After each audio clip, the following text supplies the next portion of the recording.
now. So what do you want to ask me, Josh? What do you want to talk about today? Well, the big hot topic of the news is well, it's Apple, isn't it? Epic and Apple fighting, the big juggernauts taking hits at each other. Although it's not just Apple, Google's in there as well, and it's not just Epic. Microsoft is. It's Android, isn't Sorry? it? Android as well? Well, that's Google. You know Google owns Android, right? Really? I didn't know. I did not know that. I did not. Shut this I know podcast that. I know down. that Google. Shut it down. That's it. I'm done.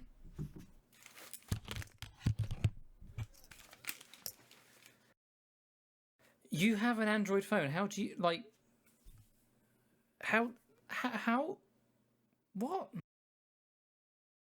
Just because, like, I get that you probably got like a Samsung or whatever, but like, you do know that Microsoft own Windows, right? Yeah. Right. So Google and Android are the same. Like, Google don't necessarily have the hardware.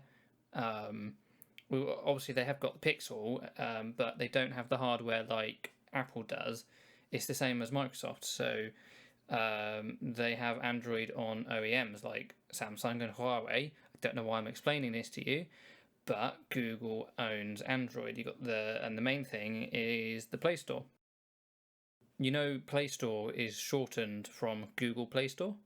Google and Epic are sort of in the same sort of ballpark. Sorry, not a ballpark, but because although the Play Store is very different to the Apple App Store for gaming, they do take 30% cut of coins and all of that. So Epic are also going after Google in that sense.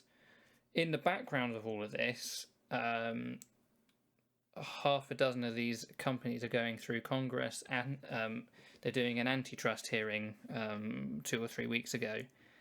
And Microsoft were going after Apple as well because their game streaming system, xCloud, which is basically Google Stadia, has been rejected from the App Store because Apple can't vet the app. Well, they can't vet the games on the app. So basically, Apple is embroiled in a stupid amount of different issues with their App Store. And me, even as a long time Apple fanboy, for want of a better word, I'm starting to get sick of it. I don't like the way Apple is behaving. I don't like the way that they're treating people like me on the store. And I feel that they need to loosen their grip on iOS devices. And this is especially important as Mac devices are going to be going ARM only. You know, potentially in 5 years' time, you might only be able to run Mac app stores on the Mac. And we definitely don't want to see the same situation occurring over there as it is on the iOS devices. So, you're an Android person. I know you've had an iPhone in the past. What do you like about Android? Well, the main difference between I feel from Android to Apple in terms of an iPhone is the openness you can have with an Android device. But with an Apple device, you know that it hasn't got that openness, but then you're more secure. Yeah, and that's pretty spot on.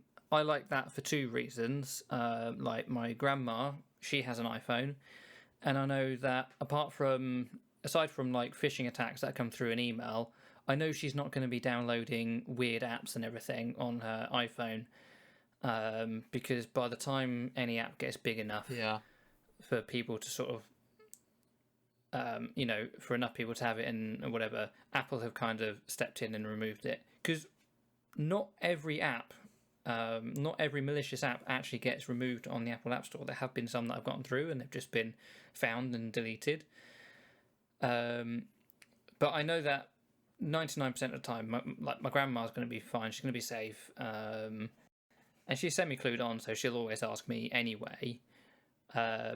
And then for me, actually, as an IT professional, I spend all day dealing with different computer issues, physical and software. I just want my phone to just work. I don't want Android, a little PC in my pocket that like I need to worry about antivirus and all this sort of stuff. So I like having a phone that just works. On the flip side, I'm starting to dislike that Apple is really stepping in on what software I can run on my phone. So to the point that they're sort of in an anti-competitiveness, they're kind of stepping on the toes and stopping apps from being developed or running on their system that should run, even if it's like a direct competitor to something that they make, or even if it isn't. So one thing that I have found really frustrating is the severe lack of video editing on iOS. Really, there's only one program on there, and anything else has just been severely lacking. It's been it's been really difficult to get video files on and off of the platform. I know we got the Files app recently, and we can now connect to servers, and it's all very clunky, and it doesn't actually quite work as flawlessly as if you were just coming from Windows or a Mac. So all these sort of walls that they put up to protect the end user, they're a bit too high for people who actually want to get work done on the devices. Because the funny thing is, I've got an iPad Pro. It is much more powerful than my MacBook Air sitting in the living room. So I should be able to do some video edit, some relatively light video editing on there.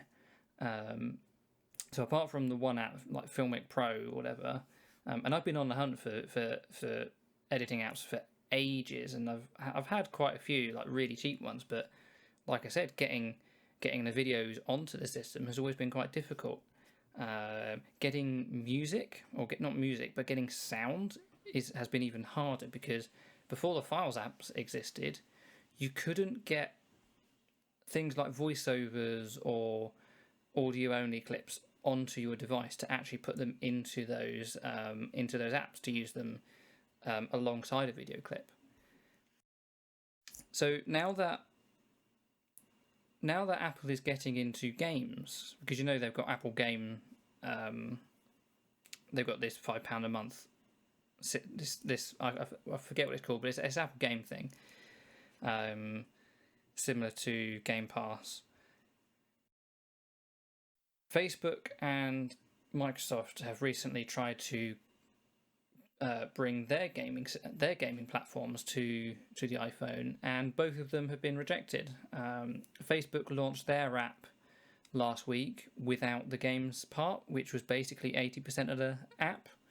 And obviously Microsoft, although it's still everything sort of happening behind closed doors, and xCloud I don't think is the official name, it's sort of just what people are calling it, whilst Microsoft and Apple are kind of fighting it in public and sort of going back and forth in public statements.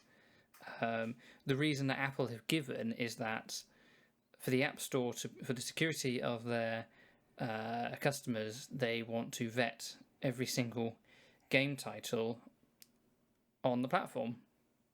Could you imagine that? Like, they don't go to Netflix. They don't go to Netflix and say, "Oh, we can't. Sorry, Netflix, we're going to have to stop your app from being available to the iOS users because we don't know what films and TV things are going to be on there, and it'll take us way too long to go through your entire library and make sure it's all safe." Like, that's absurd.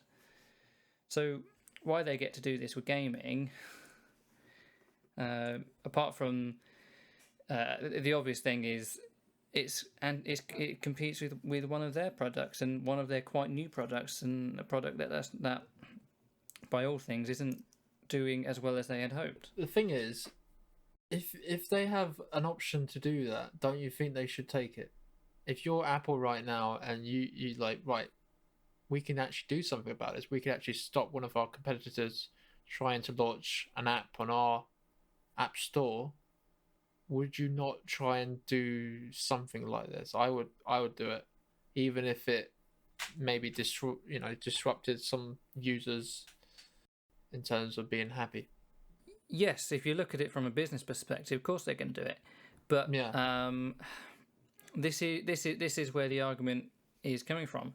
An iPhone that can't play Forza Horizon 4 is less valuable to a consumer than a Pixel that can play Forza Horizon 4. And eventually you're going to get a whole load of people who are just going to give up with iPads, which is already a tiny market, or iPhones, and they're going to start shifting towards Android, and that's not good for Apple. And I don't think that the platform owner should have that much control over the apps on that can run on their system. Like, I like that they're vetting apps to make sure there's nothing malicious, and that they do some quality control in apps. Like, they will tell developers, "Oh, you've got some bugs in your system, fix them, and then we'll approve it." Like, I'm okay with that, but they shouldn't be able to deny apps just because they say so.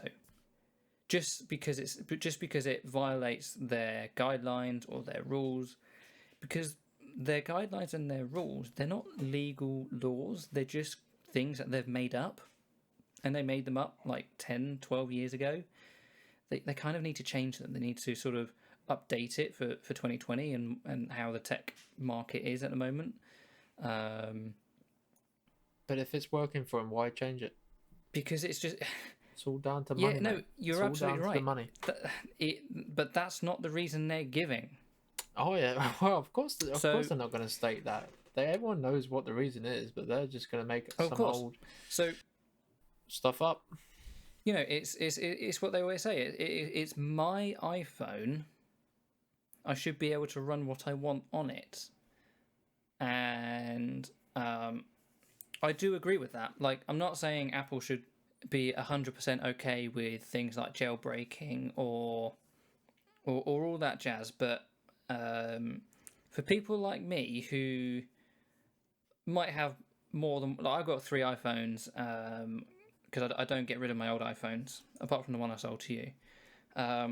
Yeah. So I've got 3 iPhones and an iPad.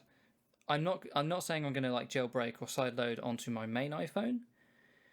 But if there was a program that I needed for, say, production work or audio recording, and I could sideload that onto one of my old iPhones, I would happily do that. You know, I'd have no problem with that. I don't think Apple should have any legal reason or way to stop me from doing that. There's this whole thing recently about sideloading. There's this app store, I forget what it's called, but it's a way you can get like Wii games and all that sort of stuff onto running on your iPad or whatever. And it's soft jailbreaking. I think every time you reboot your iPhone, it breaks the jailbreak. But I think that sort of stuff should be technically, I think that should be perfectly fine to do, and it shouldn't. You know, Apple shouldn't be working against it. Really? They shouldn't be working against us wanting to use our physical devices how we want to. You know, the same way we can run Linux on a Mac or, you know, a Lenovo or a Dell laptop, we can sort of run whatever software within reason. You know, that's compiled for that hardware that we can. But then you get into the problem, like I said before, where if you let people run whatever they want, then you're going to have like this issues where people are just going to pirate the apps. You're going to get more security threats, where right now it's probably, if you're a person, you look at it and you just want a phone that works when you don't have to worry about antiviruses, you don't have to worry about your phone getting hacked into. iPhone is probably the most safest phone. But you can have it both ways though. You can have it both ways. I don't know. If you're talking like an open source kind of phone like Android is, where you can just sideload anything, you just took a setting on Android and you can just install anything, any APK. But the thing is, Apple has a walled system. There's no reason why you couldn't run, this soft jailbreak. I don't know why that can't just run as an app. as a as a walled garden app, and anything you want to run runs inside it. That's not going to affect anything else. They wouldn't do that. I know they won't, but they should. They really should, because their iOS systems, which they place higher than their Mac systems, are severely stunted for productivity work. Well, you're talking like an example that happened many years ago. I don't know if you know about this, but the original PS3, Yeah, when it first came out, it could actually support Linux.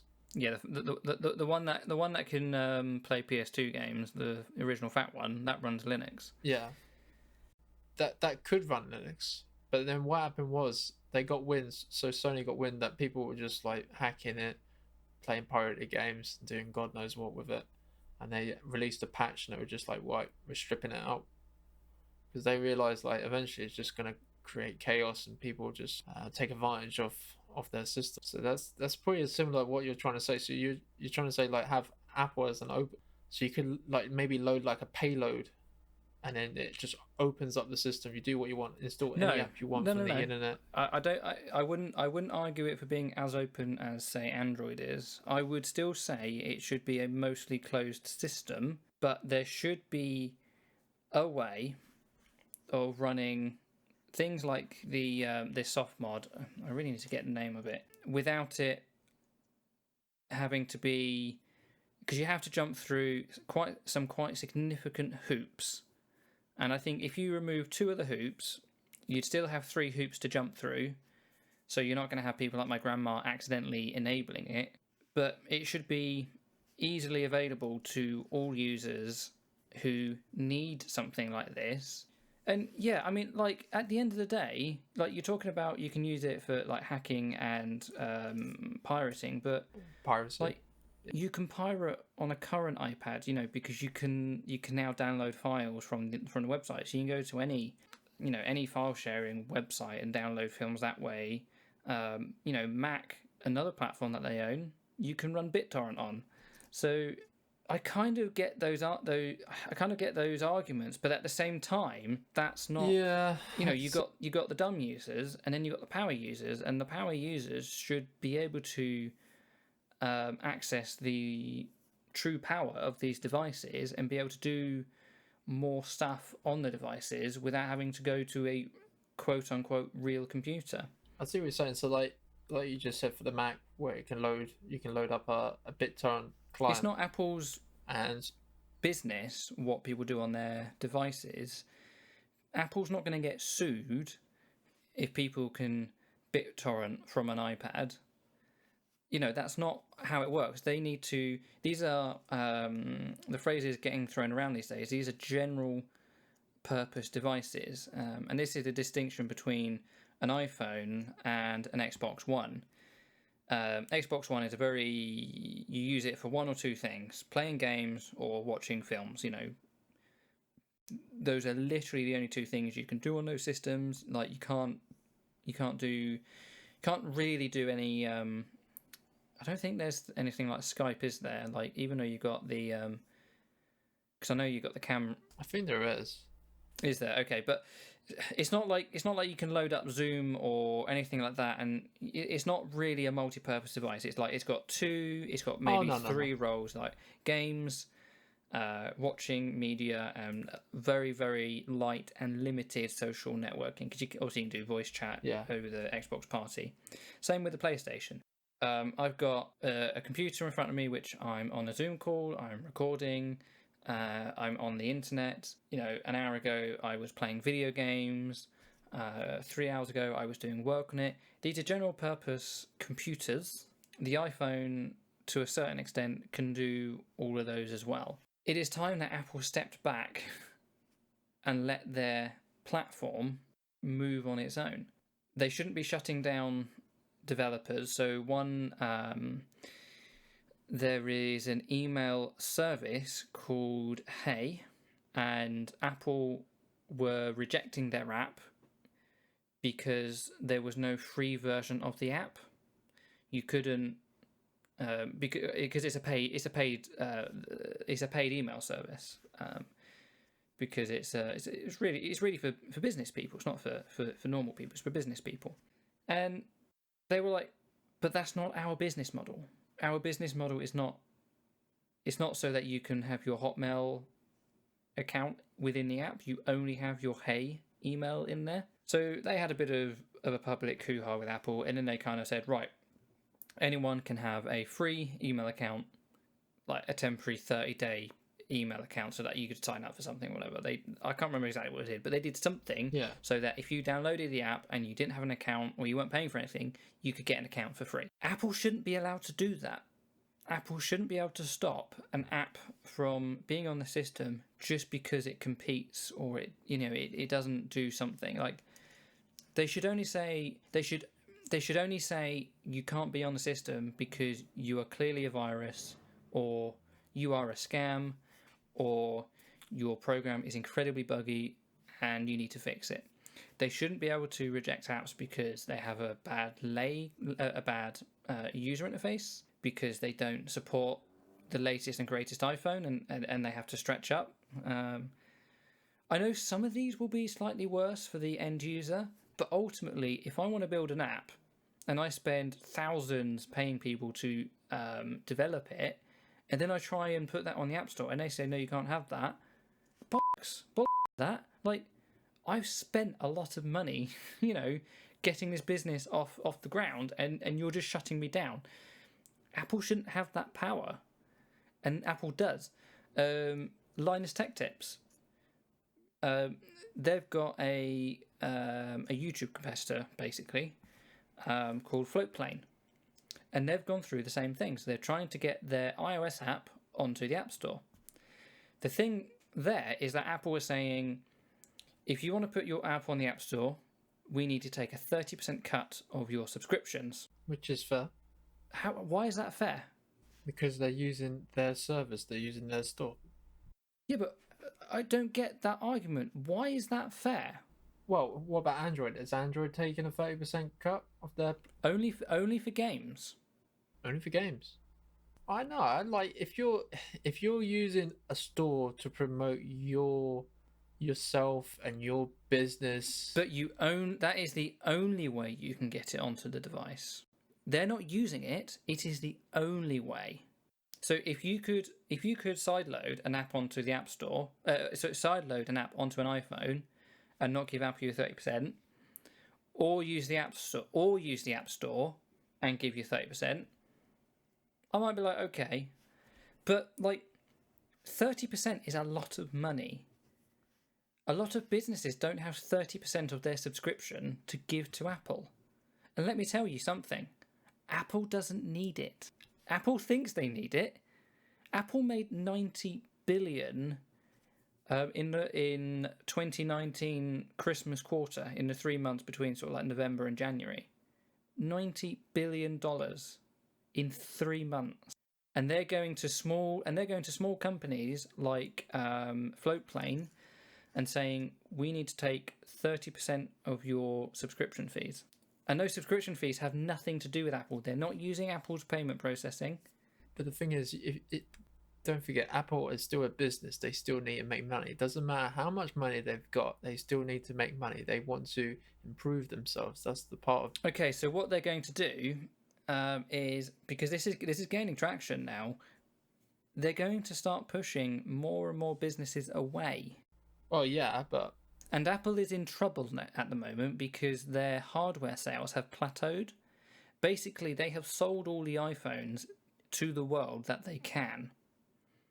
Like, there's no significant growth in iPhone sales because they have sold to the first world countries, they've sold to China, they've sold to India. The world has enough iPhones, and there's no real new people buying iPhones. It's people like me who are on their 5th, 6th, 7th, 8th, 9th, 10th iPhone who are just, so that's why Apple are they're pushing their services. They want Apple TV, their Apple Music, their Apple Gaming, their App Store, and that's how they're going to get more and more money to make Wall Street happy. They're already falling out with Amazon for years about this sort of cut. Amazon don't have 30% of their ebook sales to give to Apple because they just don't make that much money on books. So they have this weird system where you can't buy an ebook on your iPhone. You have to go to a computer, buy it there, then log back in. Yeah. And you can't even say in your app, go to this website to buy your book or to get a Floatplane subscription or to get a Netflix subscription or whatever.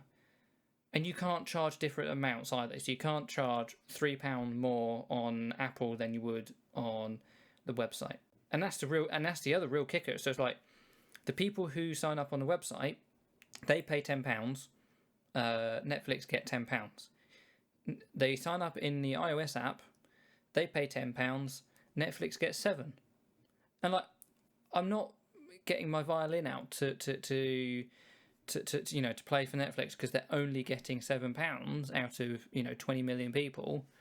But why does Apple deserve that £3 for 5% of Netflix's business, but not the other 95, or whatever those numbers would ever be for each business? Like, well, I can see some argument for paying some percentage for being on the App Store. Like, I'm not saying the number should be 0, because if you do use Apple's payment processing system, then you should pay to use it. Most payment processors, you charge about 3% and 20 pence per transaction. So and Apple knows this because they've got their own credit card now. So if they charge, say, 5, 10, 15%, depending on the type of app category that you're in, I can sort of understand that, because you're paying the payment processing, and you're helping to contribute towards the server hosting and the app development. Now, something that someone did bring up to me is that 30% also covers all the free apps, their app store, sort of like server hosting and app store approval. So how does that work? The free apps, do they still have to pay Apple? Well, see, here's the thing. Like, how does that work? Everyone, regardless of whether you charge for your app or not, has to pay $99 a year for your developer account. This might be slightly unpopular, but I might say that Apple needs to take on a different payment model for that. I know companies like is it Unity or Unreal or one of those ones.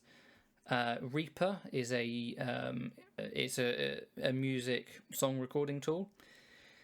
Basically, you pay different amounts depending on how much money you make. So I could go purchase Reaper at the moment for 60 quid. If I make 10 grand or 100 grand or $1 million, there's different stages, then I have to pay a different amount for the license that I use. So you could use something like that as your system of how you decide how much a company pays. And I'm not talking about how much money you make the system, but your company in general. And I think actually many software companies do this anyway, because in my workplace, you'll quite often go through when you're looking at licensing software, you'll pay different amounts depending on how many users you make or how much money your business generates. So it's not super uncommon. So it's not like Facebook, who don't charge for their app at all, would not pay any fees because they do make money. It's not a perfect solution, but it's not like the system we have at the moment is perfect.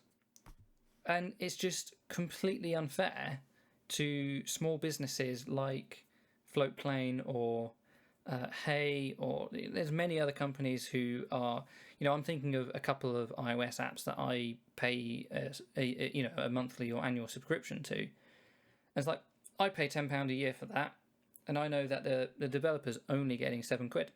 And it's like, Apple doesn't need my money.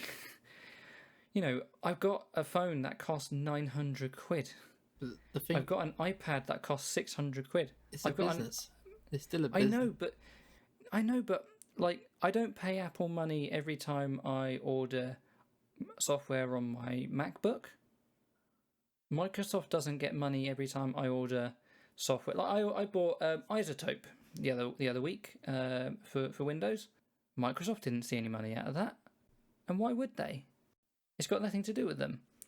So it's Well, this could lead to.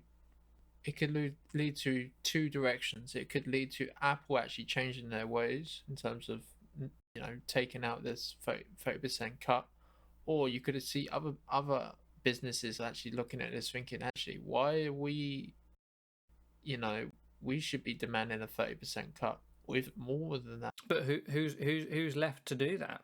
Well, who knows? Who knows? Might have a change of heart. Some of these But what I mean is, like, there's only like 3 platforms in the world. There's Windows, and then there's Android, and then there's Apple system. There's no one else really to charge you 30% on things that they do. But if you're Apple, and you say, and you don't think it's fair that you should pay the 30% fee, then they'll just turn around and say, well, just don't be on an app store. And that can happen. It definitely will happen. But the thing is, if they do that with a big enough company, then Apple are going to start losing hardware sales because people will move to Android. If you can't get Netflix on your iPhone, then people just get Android phones. Yeah, well, I think in terms of gaming, it's not really a problem yet, because it's not a problem yet until Microsoft and Google, the companies as big as Apple, who both want to do cloud gaming, and apparently, they both own distributed cloud networks. You've got Microsoft Azure and Google Cloud, whatever it's called. So they've got the hardware to do cloud gaming, and if Apple are like, you can't be on our system because we can't vet your games, which is it's absurd. It's an absurd reason to give, because the games are already vetted by they're rated, aren't they, like 12, 15, 18, whatever. And it's further proof of what you said earlier. It's just all about the money. And it's just super frustrating, because it's like Apple used to be this small underdog company. They were fighting upwards, so you could root for them. And now they're the world's biggest company, and they're just shitting all over everyone else. If this was Netflix and Amazon Prime, you couldn't see it. You couldn't see them turn around and say, "Oh, you know what? We can't let your apps onto our." They would be, That's exactly the same situation, and it would be absurd for that situation to exist. You couldn't see it though, because they're only doing this because they just don't want those cloud apps. Yeah. But then, so going to Epic, not that we desperately want to talk about Epic, because they are not a good company, and... Oh, no, they're great. They give away free games every month. You get a free game every month. We got some free games out of them as well, but, they're not... They're not... How can you say that's a bad company? They're giving away free games. A good company. What do Apple do? Does Apple charges you 30%? Well, I've already aired my grievances about Apple. I'm not saying Apple are blameless. Far from it. You Apple fanboy. I am upset because I am a fanboy. What you got to say about Epic? What you got to say about Epic? I hope they win. You hope they win? I hope they take on the giant and knock Apple down a peg or two. Although what's going to happen is Congress will get involved, and they will set some ridiculous legal system up, and we'll probably end up in an even worse situation where no one wins, not even the end users. So, but you know what's so you know what Fortnite's Epic's issue is? So they release a free game, but they don't make money off of a free game, do they? They make money from in-app purchases. Yeah, but the thing is, it gives awareness. It gives an awareness to the store itself. So when people are still they're getting their free games, they're like, you know what? I've got all these free games on this launcher. I might as well just pick up this game here, and it's exclusive, and it's comes out like a few months early. Oh as yeah, well. yeah, no. But what? So I'm talking about the Epic versus Apple thing. So Epic are the ones who have really kicked things off.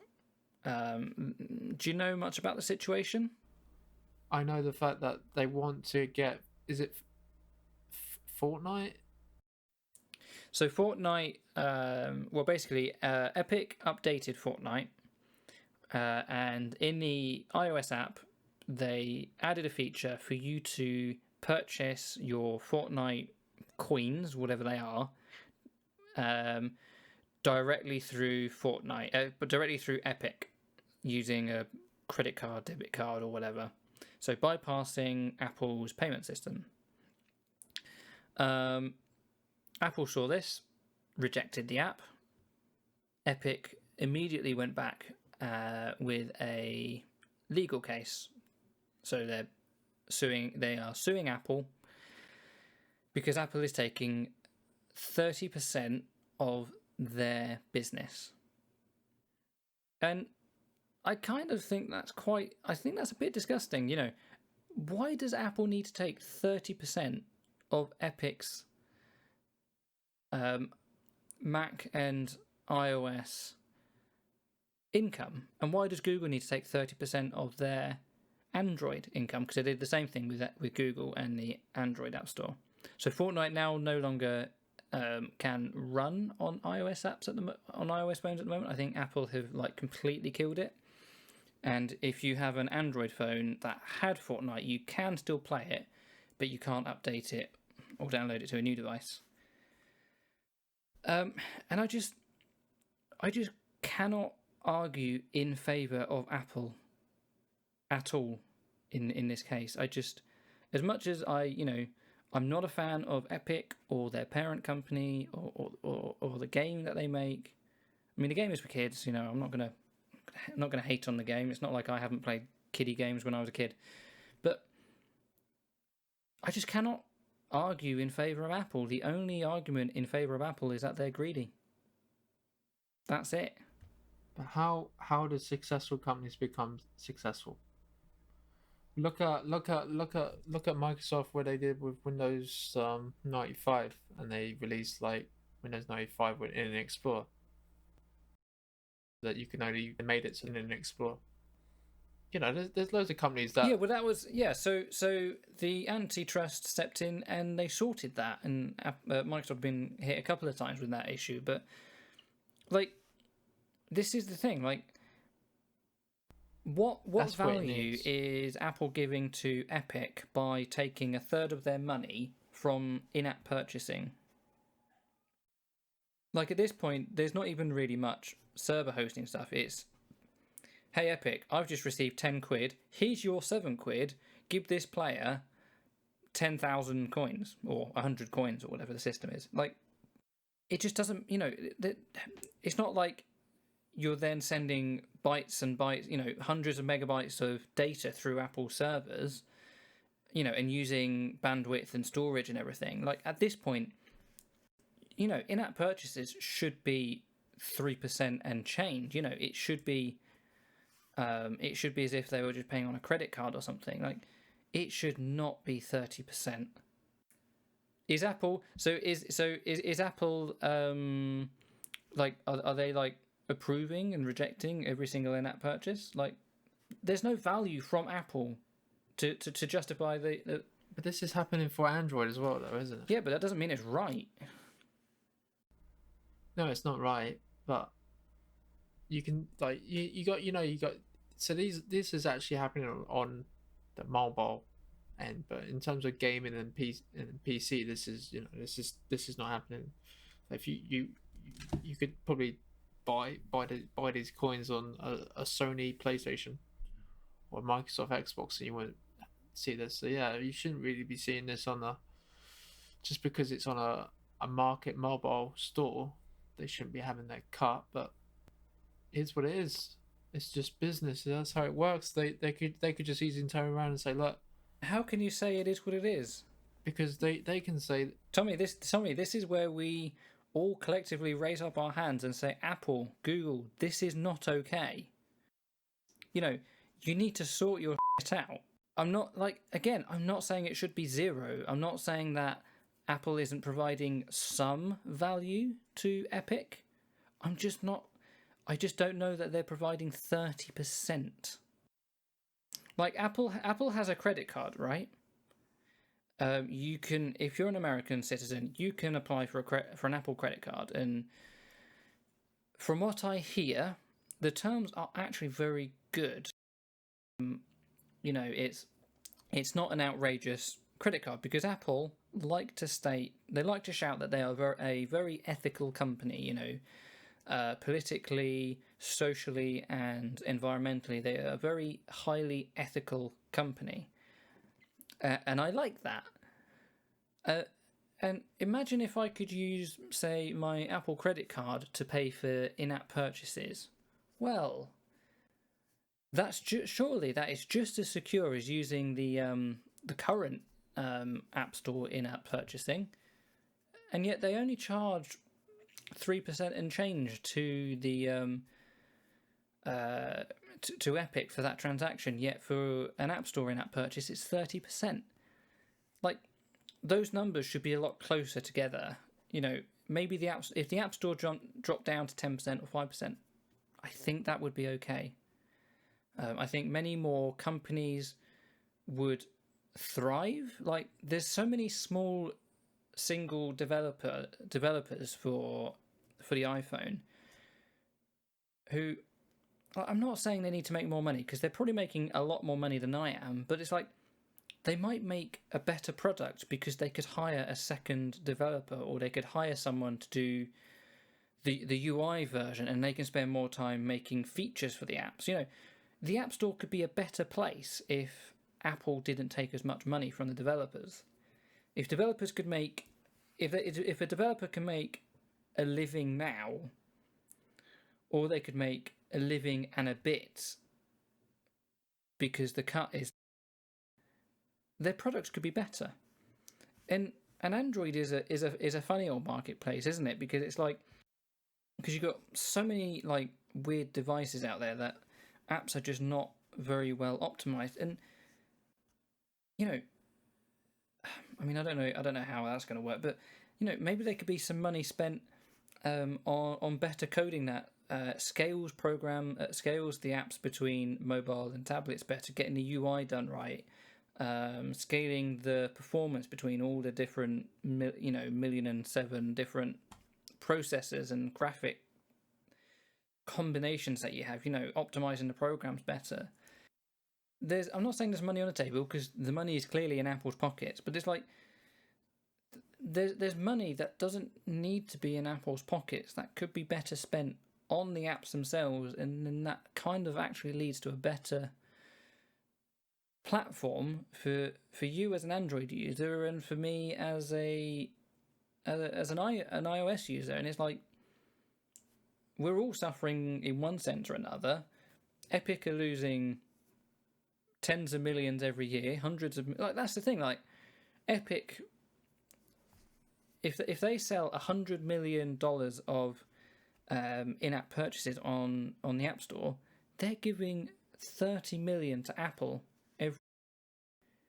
That's an obscene amount of money for virtual bits that Apple aren't giving to the end user. And I'm not saying that Epic is actually giving any value to the end user, but at the end of the day, the end user is choosing to spend that money.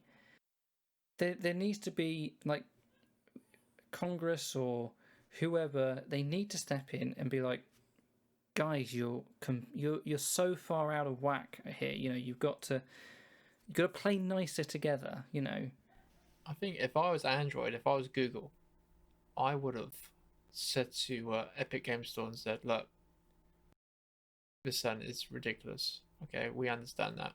How about we renegotiate our contract with you in particular, and we charge you only 15%, and then you have like exclusively be on the Google Play Store, and then you know it wouldn't be on the Apple Store because Apple, they won't budge. Well, I mean, so you say that, and something like that does sort of already happen. The rumors do go around that Netflix, Spotify, and Amazon get preferential rates with Apple. I don't know about Google because I don't pay that much attention to the Android side of things, and it's like, that's great, Apple. But again, what about the little guys? Like, they'll be all right.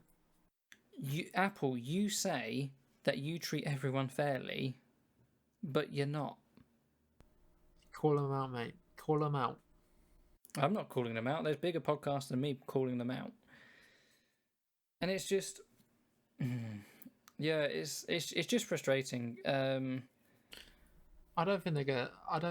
I don't think it's gonna change because there is no law, and these politicians, whoever governs, like in Congress in America, they don't understand all of this anyway. No, and it might not be Congress that I mean, because it's going through the courts, isn't it? So it's not Congress. It's just the court system, whatever system they use in America. Although the antitrust thing, that was Congress that was doing that, but I'm not. It's all American politics and American companies. So I just wanna touch on one thing. I know it's not really well. It's kind of related, but it's kind of like a company bullying people. Did you hear the news about Oculus Rift? Oh, about their Facebookization of the Oculus. Yeah. It's like if you have an Oculus Rift and you still want to use it by like 2023, I think, you need a Facebook account. If you don't have a Facebook account, then some of the features will not work. That means you have an Oculus Rift that just does not work. You will need a Facebook account. But the problem with that, ladies and gentlemen, is once you get a Facebook account, you can never remove it. Even if it says, "Oh, it's been removed," it's always there. But the conspiracy theories say that you have a Facebook profile even before you have Facebook. But I think, like, for people who just don't want, because you need to fill in, like, for a mandatory account, there's some details that it's going to require. It's going to require your name, some information about you. Yeah, because that's the thing as well, is it requires your real name as well. I think that's shocking. Like, for me, I was actually thinking about... To be honest, like, ever since Facebook bought Oculus, like, that, I know they said it wasn't going to happen, but it obviously was. Yeah. It's like, since that acquisition, I've just dismissed Oculus. Absolutely. Like, the Oculus Go, the mobile phone one, like, I'm not saying I wouldn't get it, but, like, I can understand that one because that system is very targeted towards, like, mobile gaming and everything, and I'm okay with that. But if I was buying a serious one, I just wouldn't. Oculus just doesn't. It's not on my radar as one of the systems to get. But that's another company just bullying people into something just to get their details, and so that they can sell you stuff and they can sell you ads. And, that's another thing. It's just why do you need an account? They've already got an account, but then you need to merge it in with your Facebook account. But if you haven't got a Facebook account, you need to make a Facebook account. That's ridiculous. I don't want to be on social media. Why do I want to have my personal information online so someone can see me and know things about me? I just want to play games. Why do I have to share my personal information to a stranger just to play some games? Yeah, it's frustrating, but I kind of feel sorry for anyone who had the Oculus systems before it all happened. But I do think if anyone's bought anything from Oculus since, like, you should have seen it coming. Like, it was going well though. We all know who Facebook is. Like, as soon as Facebook bought Instagram, it's like, okay, like, I'm not shutting it down because actually I feel like closing down the Instagram account is futile, but I'm not posting to Instagram. Like, I haven't posted to Instagram since like 2012 or 2013 or something, and it's like it's just sat there dormant ever since then. And I've I say this, but I have a Facebook account. I've had one since like 2008. Frustratingly, I have a WhatsApp account because of you. Yep, fuck bed. Oh no. Yeah, and actually, I don't. WhatsApp. I don't use my real phone number. I use a different phone number so that I haven't voluntarily given it to Facebook, even though I know Facebook has my mobile number somewhere, but I haven't. I haven't relinquished it to Facebook. And also makes it harder for people to find me on WhatsApp because I don't want people to find me on WhatsApp. Yeah, just they're not a good company. None of them are anymore. What is a good company? What is a good company? The guy who makes Audacity, he's all right. I suppose so. And the guy who makes VLC as well, because he's turned down some quite big advertising money to put, like, when you install Adobe and it wants to install McAfee at the same time. Oh yeah. He's had those sort of things thrown at him for like 5 figures or whatever. One last thing to talk about. This news broke about 2 hours ago. Oh, it's breaking news. Even though it's going to take me 3 weeks to edit this episode, another 2 weeks to post it or whatever. The Sims 4, a game by EA, another great company. Oh yeah. Do you like The Sims at all? Have you ever played The Sims? I did play the original Sims and Sims 2. Okay, so I played 1, 2, and 4. I spent a lot of money on Sims 4 because I have bought quite a few of the packs. Sorry, I just have. Yeah, they've just announced their latest Sims pack, Star Wars: Journey to Batuu. What's wrong with that? Sounds great. Oh well, no. Well, that's my question. I mean, to be honest, it's not surprising because there is actually already Star Wars characters in The Sims 4. I think with the City Living pack, you've got like Darth Vader and Yoda, and I think that might be it. It might just be the two. I don't think there's any Jedis or anything. But yeah, so how do you feel about? Well, haven't EA and who makes Battlefront? Is that EA? EA are the publisher. Yeah. So this might not have cost them anything because they probably already had all the rights they needed. Yeah, they have the rights to the Star Wars license. Yeah. How do you feel about this smashing together of your favourite film series and a video game series you might not play?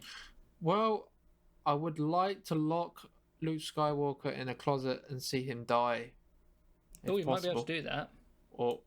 Or set a fire off, or maybe get the burglar to come in the house and try. Oh, those things don't exist anymore. No. Oh, really? Oh, so you've got the Millennium Falcon. Yeah. BB-8's in it. Not really bothered about that. Stormtroopers are in it. You can try and be romantic with a Stormtrooper. What about Luke Skywalker? Is he in it? What about Princess Leia? I don't know, but Tatooine, that bar is in it. Oh, that'd be quite cool. But what are you gonna do? You can't live in a bar. Hang on. That was Rey. Yeah, Rey's in it. You can't live in a bar. What's his name? Kylo Ren's in it. Well, his lightsaber was in it. Oh, good. Has he got the mask on? There's lightsabers in it. Is it the same in terms of like if you have like Kylo Ren and he's got to find himself a job and then he's got his mum nagging at him, you need to find a job and get off the couch? Well, the trailer's only a minute long. It doesn't show that much. There'll be more later, but well, I thought that was The Sims. Like that's the general. It looks like I'm guessing you could become a Jedi or a Sith. I hope you become a Jedi or a Sith. Oh, okay. It would be disappointing if you can't be both. I've just sent you the link on WhatsApp. Interestingly, it's on StarWars.com. I thought it would just be on EA, but it's actually on StarWars.com. For one, it will make for interesting builds, but I feel like people who have probably done Star Wars builds have done quite well without this pack. Sims community is quite good. No, if I can lock someone in a closet, that'd be great. Have you the Jedi Fallen Order? How's that gone? I have played it. You have played it. Yes, I've played What did you think of it? a core of it. Okay. It's quite good. It's quite good. It's very similar to Titanfall 2 though. It's the same guys who made Titanfall 2 Oh made right. this Okay. game. It's just like a lot of free running. It's okay. It's a good 8 out of 10.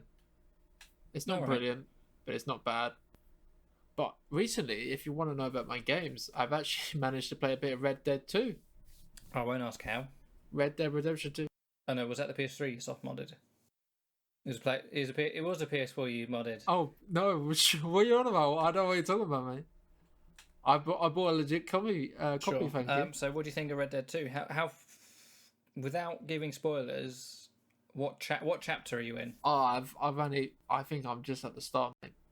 I've just gone hunting with this old man, and he got attacked by a. Oh right. Okay.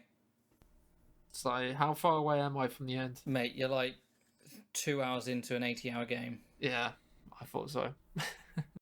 Did you play the first Red Dead to the I've not end? played a lot of it. Oh yeah, of course. I played that. Did you enjoy it? Yes. Then you should enjoy this game. One thing I have noticed with this game is it feels a little bit more heavier in terms of the character, Movement? like shooting and walking and just doing general stuff. Yeah. So when you move around, it feels like it's lagging behind a bit. Yeah, you feel like you got a bit of bricks attached to you or something. But I am enjoying it. Like it's more realistic. Like instead of having every gun at your you just pull out any gun. You have to go to your horse. Yeah, that's a bit of a shock, isn't it? Yeah, don't get caught without your horse because you'll only have like one gun on you. Yeah. It's quite interesting though because it has reminded me of the first game. It's like you could be a good guy, you could be a bad guy, and it's like I remember I killed some guy because it was like you could either beat him up or you can just kill him. So I just killed him, and then it says there was a witness, so you need to chase down the witness and get him to not talk about not squeal on you. But I just shot him. I was like, what's the point? Yeah. Keeping him alive too. And then they're like, well, you need to hide the bodies because there'll be a detective coming to find, and analyze the crime scene. You need to hide the bodies. I think it's quite difficult to be a bad guy in that game. It's just a lot of hard work. Really? There's I've been it's because there's about, like- consequences, like you said. Like you can't just shoot people. There's like witnesses and that. Yeah. So it's easier to just behave and be like law abiding. Because like in GTA, if you like shoot someone, it's like you're gonna have like a wanted level, but it's quite easy to get away when you're in a car. Whereas when you're on a horse, it's like it's not quite as easy. Well, you just got to do it when no one's looking. Yeah, but part of the fun of GTA, like all of them, is like getting like a 5 or a 6 star wanted level. Yeah. And you can do that because you've got a tank, and if your tank breaks down, you get into another car, and then you get into a plane, and you get into a helicopter. It only takes like 2 shots to like kill your horse, and then you're like, oh, I'm like, I got to get another horse. Oh, I'm gonna have to kill a sheriff and steal his horse, and it's not as easy to do that kind of like dicking around. I haven't really tried to dick around yet. I just story, but I went to one mission and it said, "Oh, you've got." I think it said something like the police are after you or something. So Yeah, you had because the bounty system is frustrating as well. It's like because that's the thing. It's like you can get your 4, 5, 6 level wanted levels, but you spend all your money on getting rid of bounties, or the bounty people come chasing you, and it's just like slightly frustrating. I haven't experienced it yet, so I'm still pretty early in. And I managed to grab a copy from my friend. Death Stranding. Oh yeah, It's a hero. I can't say his name. The guy the creator of Metal Gear. I want to say Hiroshima, but it's not Hiroshima. That's he he just, oh man, if he's listening, you know what we're on about. The guy who created Metal Gear. No, but if you Google Death Stranding and type in HIR, it comes up with Hiroshima, and I'm like, isn't that the place that got bombed in World War II? Oh, you're ruining it! Don't ruin it. It's just Google. You ruined it. You ruined it. Do I need to blank that out? I think you should. But anyway, Well, no, but you say that, but as someone who has but I've got no interest in the game, right? yeah, And Death Stranding and the word Hiroshima go together. Like, I don't know how they relate to each other, so I'm not going to blank it out, but like those words go together in some way or another. I don't think that's a spoiler because I'm aware of it. Completely meta of the game, and I have, I don't have a PlayStation. I've barely seen any gameplay. Is this the one with Keanu Reeves in it? no, this is. Or is that Ghost of? No, that's Cyberpunk. Oh, I thought there was another game with Keanu Reeves in it. That news. No, because Cyberpunk's still not out yet, is it? That's November. Yeah. This one's with the guy from Walking Dead. I don't know who they are. I have not seen them. He's alright. He plays I forgot his name now. But literally, you start playing this game, and I gotta say, I was very entertained, but I just did not understand what the fuck was going on. It was very much. I played. This is a few years back. I started playing Metal Gear Solid 5, and even that game, I started playing it. What the fuck is going on? Because the creator has such a confusing story. I know people are going to give me so much hate because they're like, "Oh, it's not confusing," but for me, you start playing it like, what on earth is going on? What's like? It's a very strange game. You might actually like it, Josh, where the world would just start breaking apart and these things come down from the sky and they start picking you up, and then you have like a baby. What? And then somehow you spawn from this like liquid form. It's very, you're like, what on earth is going on? But it's very interesting. What makes you think I would like that? It's interesting because you at least the guy is giving you lots of like, it's a very, his games are set off with a big like, what on earth is going on? I need to find out what this is all about. So it keeps you drawn to the game because you wanna know what's going on, but then the game itself turns into a big cutscene movie as well. Okay. But you might, I don't know, but you don't have a PS4, do you? I do not, sir. So maybe in a few years. But what was the other game I started playing? Oh yeah, you started playing Horizon Zero Dawn, because it's on the PC now. Oh mate, I tell you, that is a very pretty looking game. But a very bad PC port. I don't know where this is coming from. It runs flawlessly. It is. It is. But everyone says it is. I haven't got it personally, but everyone's saying it's a really bad PC port. But I have had zero problems with the game. Like, what do you mean by a bad PC port? Because it runs so well. Like, I know I have a good system now. Like, I have a pretty rad system. But I can run it, I can run it very well. I have no, I have no real issues like frame rate dropping or anything. There's no performance issues.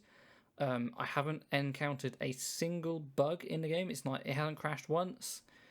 And even the cutscenes, occasionally they sort of like the transitions in and out of the cutscenes aren't perfect, but I kind of put it down to them not being rock. It's it's like playing Just Cause 3, and it's it's not perfect, but it's not, they haven't spent as much money on the system. I've had zero issues with the game. It looks, and I'm running it on ultra everything, ultra distance, ultra graphics, just everything is on full, and I have no problems with it at all. What are the issues with the port that you've heard? Crashes when you select full screen, it doesn't give you like the proper resolution that you select, so you have to go like borderless. So this is okay. To be fair, this is probably the first game that I've ever played that I'm playing in windowed mode, windowed borderless. There you go. So that's why you're not having any issues. Yeah, but I mean, I've only done that because I've recently gone from one monitor to like 3, and it's just easier to tab out into other windows when you're not in full screen mode. But you know, when you play windowed mode, you don't get full performance out of your system because it hasn't got 100%. It hasn't got 100% resources or whatever it's called. Whatever it does. But like I said, like in windowed mode, it so well considering the settings that I have enabled, and I'm only running at 1080p, 1080-60, and like even at the moment, I'm looking at quad HD 144 hertz displays. But and I think if I were to get one of them, I might have to drop something down, but I'm not having any issues with the game. Like it runs, it just runs really well. What'd you buy it on? What do you mean? What did I buy it on? Steam. I got it for free because I bought an AMD processor. But what store is it on? I redeemed it through Steam because that just made sense. So unless maybe they've had patches since then. There hasn't been any substantial patches. Like there was one that was like 70 kilobytes. There really no like there hasn't. I've not noticed any come through. There was one that was a week after it launched, but it wasn't large at all, so it can't have been much more than config changes. But the game itself, great game. Man, I'm thoroughly enjoying the storylines. Like it's reasonably well written. I find some of the way that Aloy, the main character, the way she responds to characters, she responds to everyone the same way. Like people are like, "Here is my problem," and she's like, "Okay, I'll see what I can do." And it's like, lady, don't you have other things that you need to do? But like that's like. I see that. I mean, that's one area where game studios like Rockstar have matured. That when you're playing Vice City and San Andreas, that was quite normal to just do lots of errands. And in 4, 5, and in Red Dead, you're still doing errands, but they kind of put more storylines around it. And I just feel like Horizon Zero Dawn is probably closer to San Andreas than it is to GTA 5 in the way that they're wrapping the story around the errand running. And I don't mind the errand running. Like that's something I actually quite enjoyed in the GTA games, like because I'm just one of those people. So I don't mind it. It's very noticeable that she says exactly the same thing to everyone. Whether they're nice to her or sometimes she has quite rude encounters. She's like, okay, I'll see what I can do to help. It's like, okay, stop being a doormat. But I'm enjoying the game.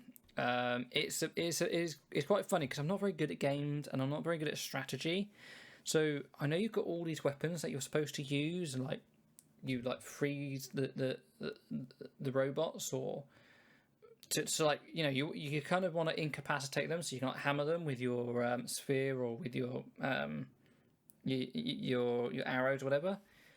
But I'm not very good at that, like planning traps and rope things and everything. So what I tend to do is I find some kind of environmental thing that confuses their AI, and I hide there, and then I just pummel them with arrows until I have to make some more. And that kind of works for me. But one thing that did happen, and this was quite, so it's quite funny, but like, I like to take monsters on one at a time, and I try and like draw them away, and then take them out, and then go for the next one, and next one, and next one. And the only real strategy I use is stealth.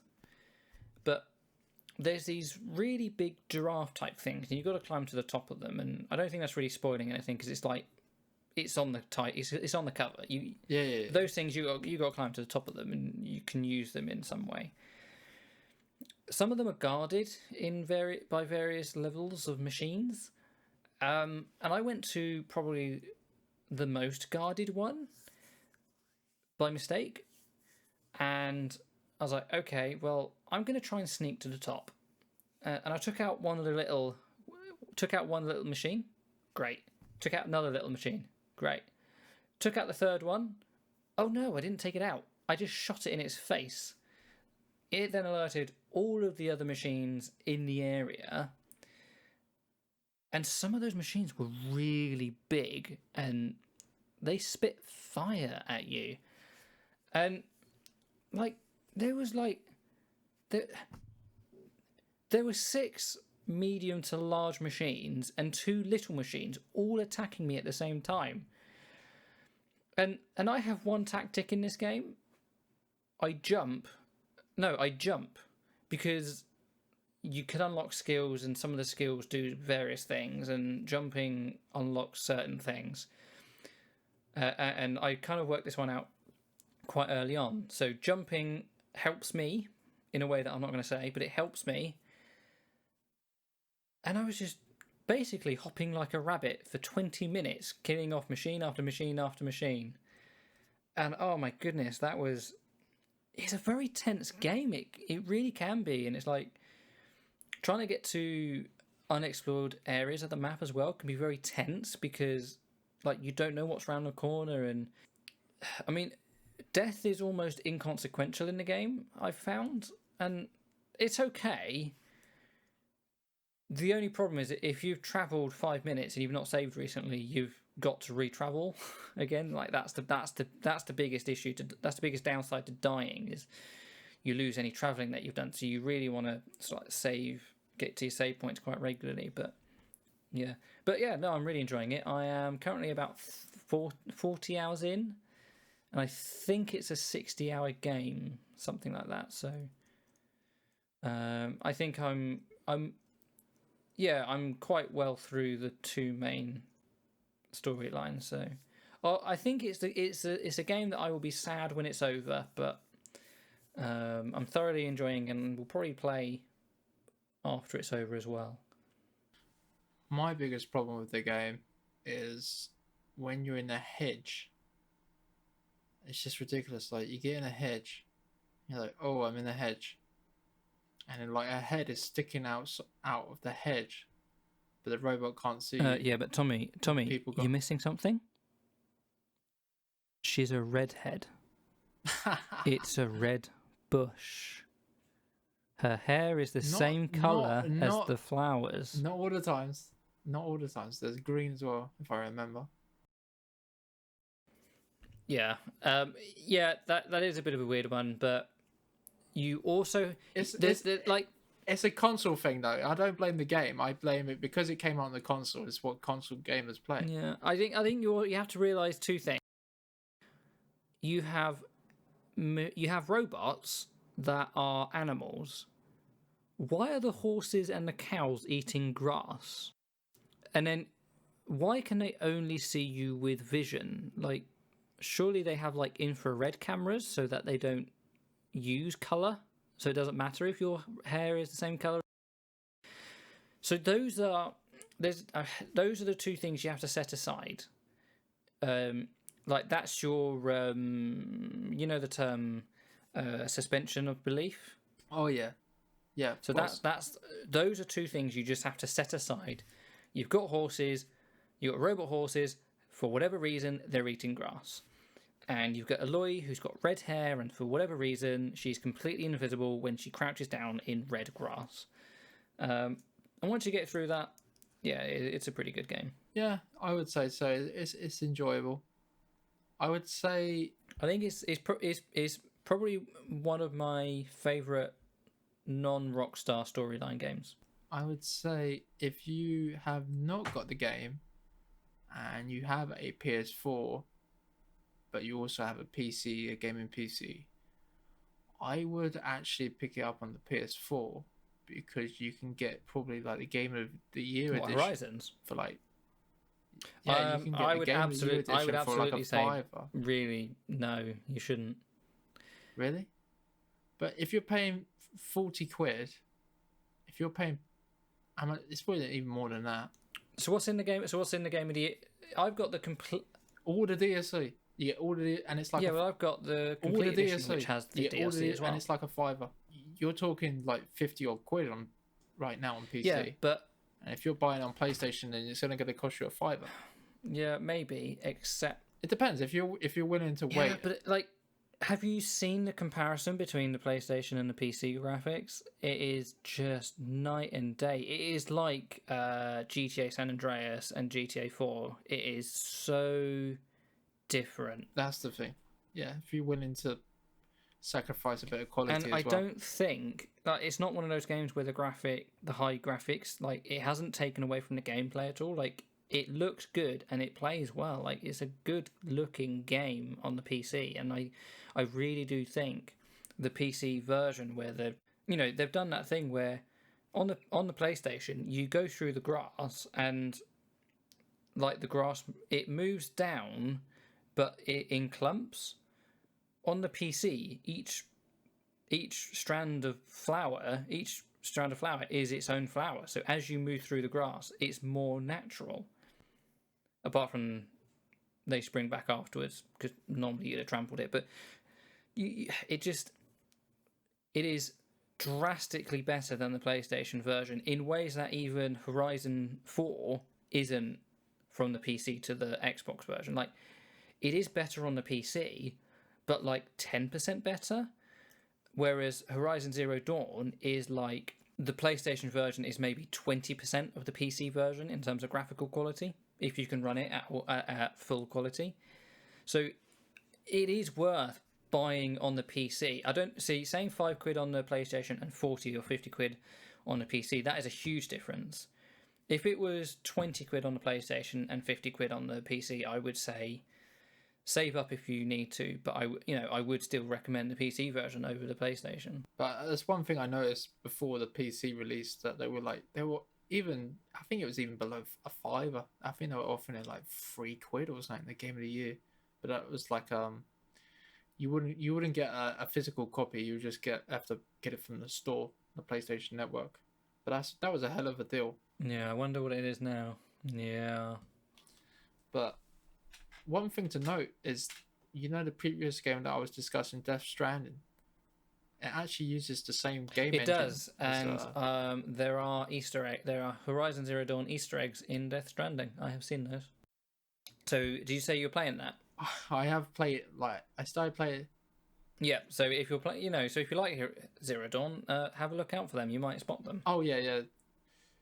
Well, I want to play. Hopefully both. I've got so many games to play. It's just like I probably get like an hour each day, and my time right now is Red Dead 2. I think it's a really quality game. When I first started playing that, when you start off in the snow, incredible. Even on the PS4, I wish I could play it on the PC. At the moment, I got it on PS4, and it just looks really good. Yeah, so that pretty much concludes today's podcast. Please join us again next time. Don't forget to like and subscribe, and I'll see you guys next time. Bye for now. Bye.